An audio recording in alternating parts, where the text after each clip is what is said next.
Hey there, and welcome to another video of mine. I am standing out here in the garden, on the other side of the raspberry patch. In the back of the garden, you can kind of see the house and outbuildings in the background there. So yeah, I'm excited to do this one. It's neither like a garden video. Well, it's obviously not one of my cemetery videos I've been doing this summer, but just I had something to say, something I wanted to share. It's been on my mind, and stuff. It's been like last week is when it really kind of come to me, some thoughts, and I wanted to share, and I did share it like on Facebook. It's just a little message about it. I did share it there, but it's like I really wanted to really either write like a blog post or do a video, and so I decided, well, I have more time to do a video. It seems quicker, easier for me just to do that. I've been doing a lot more videos and less blog post writings, and okay, and I'm out here because I'm trying to kind of find a quiet place away from all the children. They're in the library, some in the house, and it's a mess in the house, and so I came out here where it's quiet. I do have one little girl with me. You can see the top of her head. Anyway, okay, and so, but yeah, I'm out, and should be nice and peaceful, hopefully. And what I want to just talk about was the place in the Bible where it talks about Jesus feeding over 5,000 people, but with a little boy's lunch of 2 fish and 5 loaves, and just kind of what all we can get out of that and apply it to our life. And it's really that evening when I was thinking about it, I was thinking, it wasn't necessary that he had enough and provided enough for Jesus to feed all of the people. It was just necessary that he gave what he had, and Jesus took that and he blessed it and multiplied it and gave, and it was enough for everyone, including 12 baskets left over. And so I'll read that and then talking more how that what that can mean for us. That we don't need to think about that we don't have enough of something, enough to fill a need that we see, or feel enough that we're enough in ourselves, but we just give what we have and he'll make it enough. So let me start here. I'm in John chapter 6, starting verse 5, and each of these counts of this story is different in each of the Gospels here. They seem to be a bit different. So this one in verse 5 said, when Jesus then lifted up his eyes, saw a great multitude come onto him, he said unto Philip, hence shall we buy bread that these may eat? And this he said to prove for him, for he himself knew what he would do. Yeah, he already knew what he was going to do. He's going to do a miracle. And Philip answered him, 200 penny worth of bread is not insufficient for them, that every one of them may take a little. One of his disciples, Andrew, Simon Peter's brother, saith unto him, just a minute, Becca, there is a lad here which hath 5 barley loaves and 2 small fish, but what are they among so many? And Jesus said, make the men sit down. And there was much grass in the place, so the men sat down, and in number about 5,000. Jesus took the loaves, and when he had given thanks, he distributed to the disciples, and disciples to those that were set down, and likewise the fish as much as they would. And when they were filled, he said unto his disciples, now gather up the fragments that remain, that nothing be lost. And therefore they gathered them up together and filled 12 baskets with the fragments of 5 barley loaves, which remained over and above unto them that had eaten. Wow.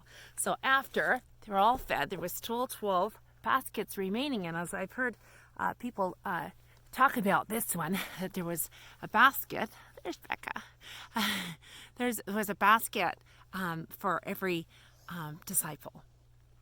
And isn't that beautiful? And anyway, so when I had this in my mind back last week, and these thoughts come to me, and I really wanted to share. And like I said, I have heard on 2 different things now on someone's podcast and on another teaching about this story. And I thought, wasn't that neat? Because it was the very thing that was on my mind. And the main thing that they were sharing on that too is the same thing, is that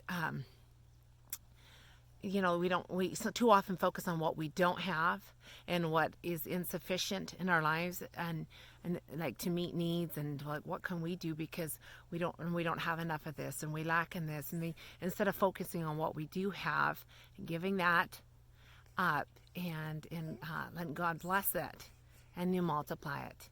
And so just wanted to kind of just challenge you in that, like, what is in your hand, or what you have, you do have, yeah, you see an eye, and what can be used for God if we're willing to give it. And a lot of time, it's not that he's asking even for our ability, but for our availability, to be available and to be used. And I was thinking, what I shared on Facebook was like, what do you have in your hand? Maybe it is your time, your resources, things that you have on hand, or your financial resources, your talents, your gifts. Maybe it's your story, your testimony, your experiences that you've gone through. All of these things hold a lot of value, maybe more than we realize. And are we willing to use that for Jesus? And it may seem not enough and insufficient, but when we put that in his hands, surprising what he can do with it, like he did with the 2 fish and the 5 loaves. And it wasn't required that the boy had enough for everybody. It was just required that he gave it, he gave it. And it's, we are not enough, but he is. And a lot of time, sometimes I feel those things, I'm just like, God, I can't, but I know that he can. So it's like, we're not enough, but he is. We can't, but he can. And he makes, and that's when we're willing to give of ourselves and put ourselves out there, and just to be his hands and feet. And he can use, and he makes us able to do those things that we couldn't, because in him all things are possible. There's nothing impossible with God, and he enables us when we just submit and surrender and give of our lives and say, not my will, I'm not seeking for myself, but I'm seeking you and your will and your ways and your desires. And I want to be about your business, God. And when we do that, it's surprising then what he enables us to do, and maybe puts on our hearts to do. And when we open ourselves up and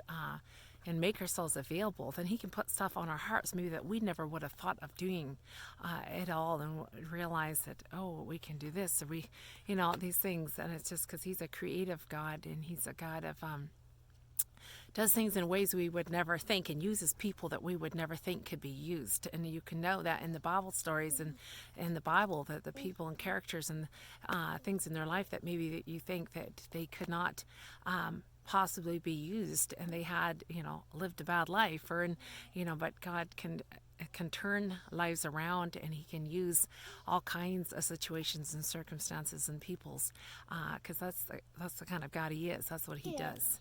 He's takes impossible situations and things and turns it into all kinds of possibilities, and with him it's limitless. And so I just wanted to encourage you that today, let's not focus on what we don't have and what we can't do.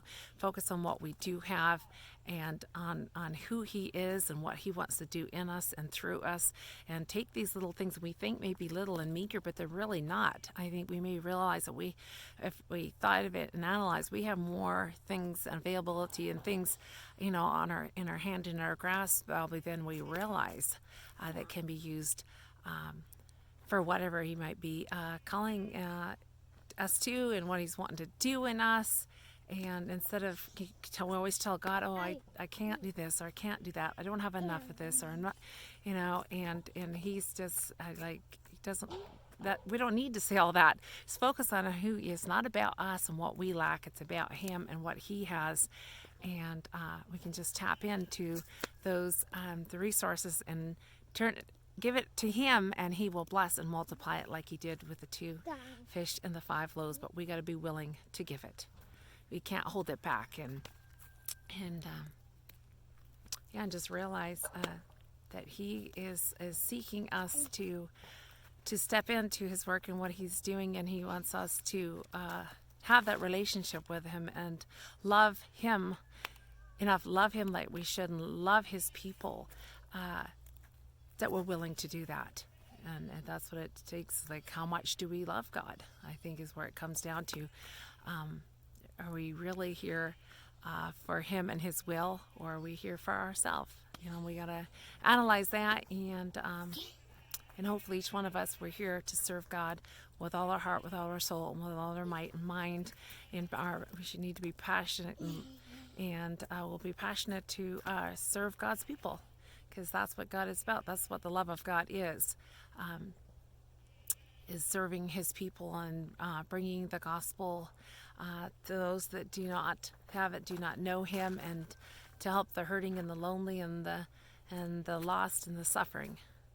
All right, so I just wanted to encourage you with that.